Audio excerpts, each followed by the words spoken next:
Hello everybody, welcome to WhatCulture Gaming. I'm Scott, joined by Josh. Hello Scott. Also joined by James Sunderland's new face, very much doing the rounds online as the thing dividing the Silent Hill populace left, right and centre, or cleaving them in two. However, there seem to be more people on the negative side. Silent Hill had a big old transmission last night. First Silent Hill thing in like 7 years, where we've got a bunch of new announcements. There's a TV show coming that's going to be cementing the canon going forward. There's Silent Hill Townfall, which is by Annapurna. There's Silent Hilf. Whatever you want to call it. Silent Hill? Silent Hill? Silent Hill F. Also known as Project Sakura, Project Cherry Blossom, apparently. And also the thing doing the rounds, which is Bloober Team's remake of Silent Hill 2.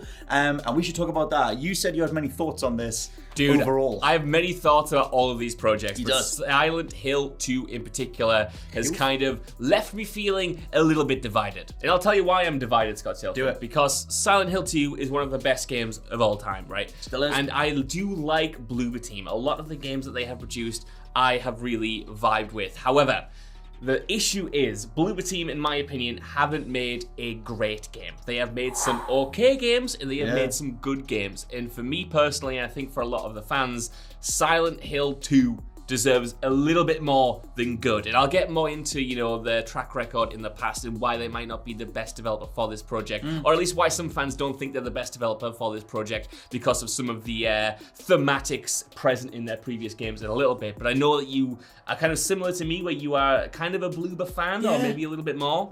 Well, overall, I champion a studio that can have a variety in their output. I like the amount of different franchises they've touched on, and going from, Layer of Fear. I was getting the name wrong. Layers of Fears. Yeah, no, that's Layer the new of one. Fears? Layers of Fear. Layer of Fear. Yeah. I love Observer, and there's also the Blair Witch Project, which I didn't massively like the second half of the Blair Witch, but I thought it was very atmospheric at the start, and I like that they're going for stuff. I like their variety of what they do. I don't feel like they lean on a certain set of mechanics too much, and I like their ambition, as much as they haven't, like Josh said, executed on it that much, and like you said, they're yet to make a truly great game, whereas Silent Hill 2 has that bar. That bar is so high, that whatever they revealed for, the trailer, the teaser, whatever, was always going to be scrutinized a lot. Yes. And as soon as people saw, like I said, James Sunderland's new face, it's almost immediately been people saying, this looks horrible, you've up-resed this, we can see too much of him, there's a reason we're not showing his eyes in the original, yes. And things like that. And some of that is a product of what it's like taking a game from 20 years ago and doing it again. But at the same time, Bloober themselves, they do have a track record, like you said, of not hitting the mark.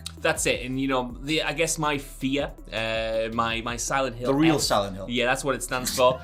With Bloober Team is that they're quite an unsubtle studio when it comes to their horror. Their horror is big, and it's like a sledgehammer that comes in. And while Silent Hill 2, of course, has its unsubtle moments, I worry that some of the intricacy of its horror and of its imagery might be a little bit lost in translation, perhaps. And that's what people are maybe pointing out right now, like you said, with even that iconic shot of James looking in the mirror and having his eyes all in shadow. That was intentional, It's kind of like, they won't do this, hopefully, but it's like them taking the fog out of the HD remakes. It's like, yes, that was partly due to a limitation of the time, but it was also an integral part of the atmosphere. I think it's, not to dive on, because you're going to explain a whole bunch more stuff, but I feel like overall it's that idea of, like you said, steering right into it to a fault, where a lot of the teaser for this just showed, a lot of Sunderland being in really animated anguish, which, again, it could be a product of the time. Maybe the original creators always wanted him to have more motion capture scenes like that, but at the same time, the way that James's emotions come across in that original game, especially if you know the full story,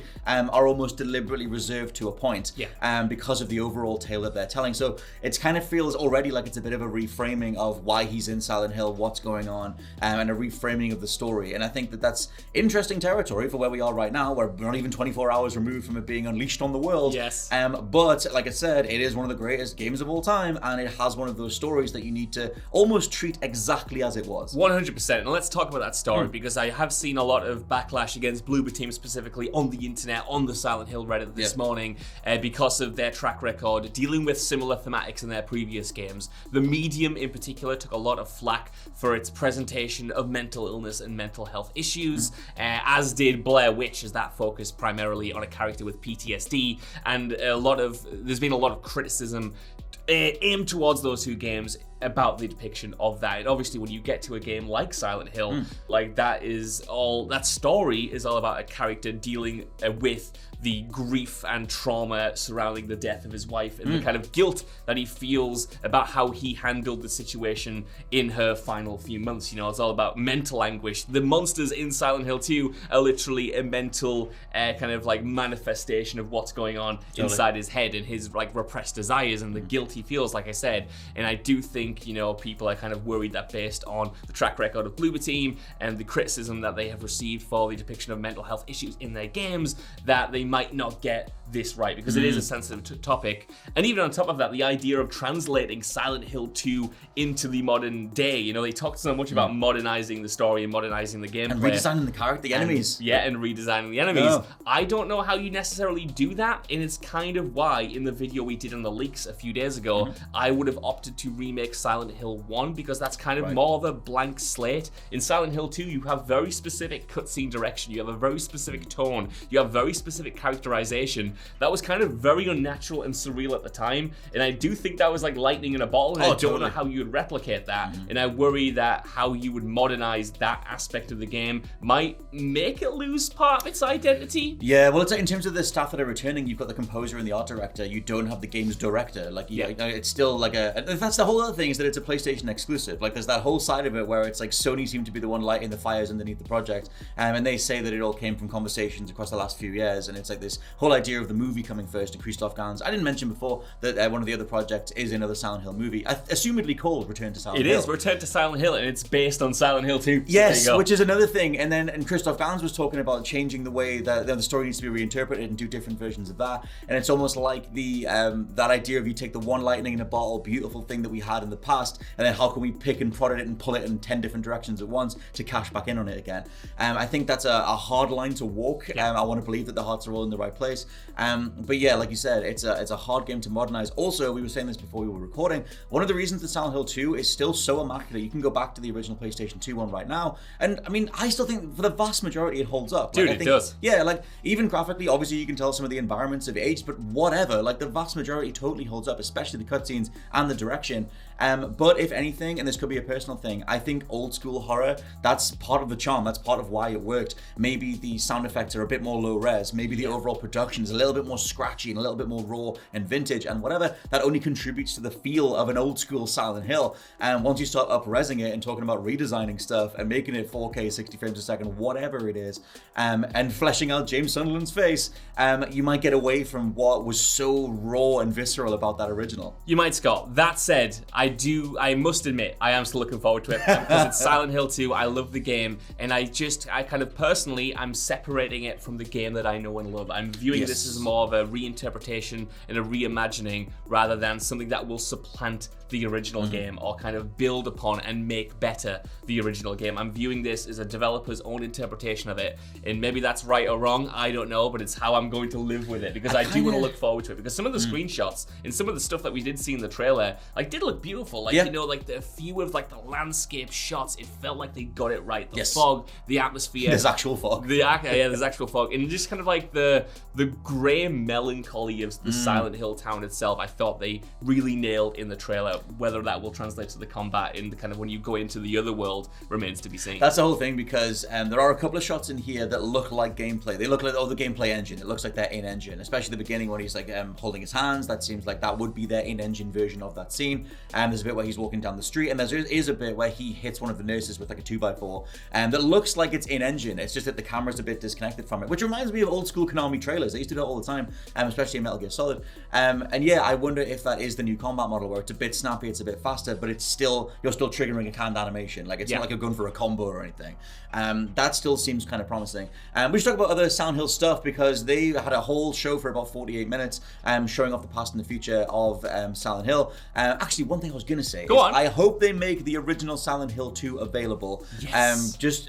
We kind of need the HD version, but with the fog back in, I just feel like the whole question of, you know, is this meant to supplant the original? You need to make the originals available. Hard agree. They just need to be somewhere. Hard agree, Scott Hilton, because of course, when this transmission went ahead last night and after it was over, I had the desire to go back and play Silent Hill on the PlayStation 2, and I own Silent Hill 2 and Silent Hill 3, thankfully, but I wanted to go back and play Silent Hill for the room So Right. I logged online, went to a second-hand game shop, and those games are so expensive. They're like £30 each, £40 in some cases, and they're not readily available. So No. yeah, even the HD, remaster that came out on the PS3 and the Xbox 360, I think, weren't readily available. So yeah, I would agree that if Silent Hill is coming back and they're making this big of a push for it, like give us those originals.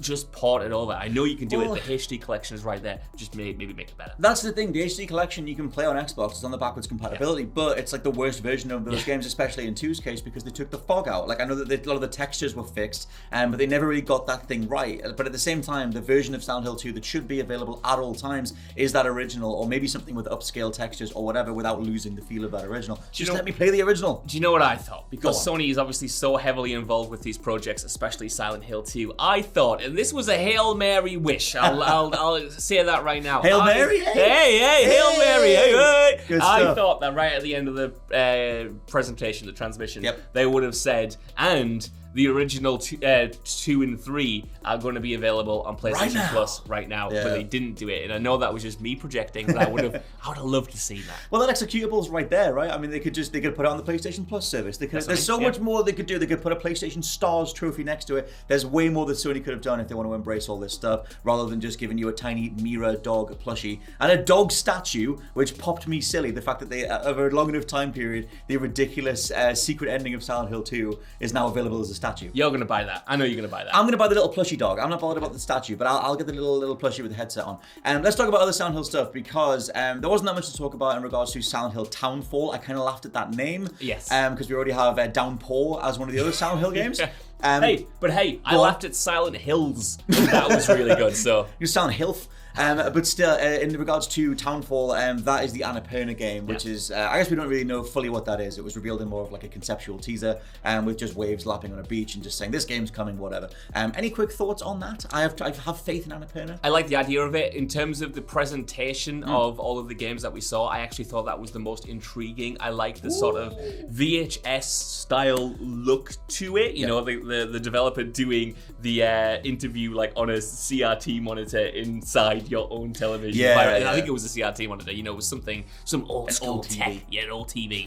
I like the look of it. Of course, it's so early that we barely even know what it is. But if it's kind of episodic, more story focused, I think that would be cool. And I really bloody loved Observation, the game that the developers previously made. Yep. That is an awesome space set puzzle game that I would recommend to everyone. Yep. And so, based on that track record, I am intrigued to see what they do. Massive shout out to No Code as a dev, and if you've not played Observation, not Observer, that's by Bloober Team. Observation is by No Code. Do you think Konami just got them mixed up? They were like, we want the guys who did Observer, thinking it was Observation. These guys are a lot cheaper than these other guys, but let's just move forward with it anyway. Townfall is one of the many projects. Another one is Silent Hill Ascension, which is they kind of danced around exactly what this is, but it seems to be an episodic, almost TV show. It seems to be like a live action thing that people are going to contribute to, right? And various canon and various lore choices will be cemented, and that is then the lore of Silent Hill going forward. And they said characters can die, things can change, but once it's locked in, it's locked in. Well, this is it, right? Because I watched all of this transmission twice, and I still didn't understand what that was. But I like the idea of it. The things that they were saying were really interesting, but I came away wondering what it was, so it piqued my interest. But I'm kind of like, what is this? What I hope it is, and what they seem to be describing, is a weekly or some sort of episodic thing that has various things that people can vote on, and we're all going to submit different things as to whether we think this character should die or they should go down that corridor and not that corridor, or whatever it is, and things will slowly unfurl, and whatever decisions are made, because there has to be some definitive thing. It can't be an executable per person. It can't be like a supermassive Telltale style, decision-driven game. It has to be a finished thing, more like Bandersnatch, I would assume, where you have something that's more episodic that everyone's then watching to see if their vote paid off, and then that's the canon that they then go forward with. So it seems like some way of unifying the fandom and getting out there to a much wider audience. I love the idea of that. I'm curious what that is. That thing sounds kind of cool. The big thing they ended on though was Silent Hill, or Silent Hill F, or whatever the hell that F stands for. It looks like a medical symbol, and I know that it rings a bell. Well, I heard it was, and oh god, people are gonna kill me for this. Okay. It looks like a piano note, a specific piano note. I can't remember which one, but that's what people are saying. It's the same sort of typography. Okay, that's cool. Either way, people are referring to it as Silent Hill. Yes. But they did show off a conceptual teaser for it. It's set in the 1960s. It seems like it's set during the Cherry Blossom Festival, which is otherwise known as kind of like Japan's Christmas. It's sort of just this overall festival, very beautiful, changing of the period, and lots of very beautiful cherry blossom trees and cherry blossoms everywhere. I'm going to go next year. I can't wait. But still, it feels like they're channeling that. The overall project name that leaked beforehand was Project Sakura, which is Project Cherry Blossom, and they just kind of went down the route of showing like this character going through an old school Japanese town and then ending up in what is assumedly their version of Silent Hill, this sort of other world that was a little bit like Ghostwire Tokyo in terms of the Shinto gates and everything being full of water and everything else. And then I felt sorry for anyone who has tryptophobia. I was thinking this. Lots of holes in their skin. One of my best friends has that, and I just felt sorry for her. But anyway, tryptophobia in terms of someone's skin starts opening up, various plants come out of them, and this person almost becomes a big old plant, and then their face falls off, and then we got Silent Hill F. So what do you think of that? Very cool, very different. Not what I was expecting, but a pleasant surprise. I'm really eager to see more from this game. Again, it's kind of like not a Bloober Team situation, but I was looking at what the devs have done before, and it doesn't feel like they've made a game this big that I know of, that I got from my cursory research. So I'm kind of like, they have still a lot to prove, but as a proof of concept, as a first trailer, I want to know more because it did look different, it did look interesting, and it was like one of the games or one of the projects that was shown that didn't seem to just be trading on nostalgia or known iconography, which I really like about Silent Hill. I'm all for giving IPs to new teams and seeing what they do. I think it's all in the execution, but I want that more than bringing people back in from 25 years ago who have very much moved on. I mean, try and think where you were 25 years ago, if you're even of that age. I was 2. And think about what you were into at the time and what was influencing you at the time. And it's not you're going to go back there and channel the nappy interest to make a new Silent Hill. So you might poo. I think that you might poo. But I think in regards to that whole approach, I would rather they give it to new teams. This one is written by Ryokushi07, who I've not heard of before, but I'm just going to assume they're cool because I already know that there is a couple of other Japanese devs, a couple of other Japanese creators like Swery65 and like the dude whose name I keep forgetting, Suda51, who kind of make their name literally, and then it gets a lot of interest, and then can that pay off in the finished thing? A Silent Hill made by someone who's making their name in horror stories and whatever. Anyway, should hopefully come together quite well. I feel like that was a really good move. I think so too, Scott, man. Konami, they've got a lot of potential here, but Konami is Konami, and Konami have messed up before is the issue, and I just kind of hope that they've announced a lot of it sounds really exciting. I'm looking forward to pretty much everything they announced, especially that movie. I didn't expect to be so interested in a Silent Hill sequel from Christoph Gans, but here we are.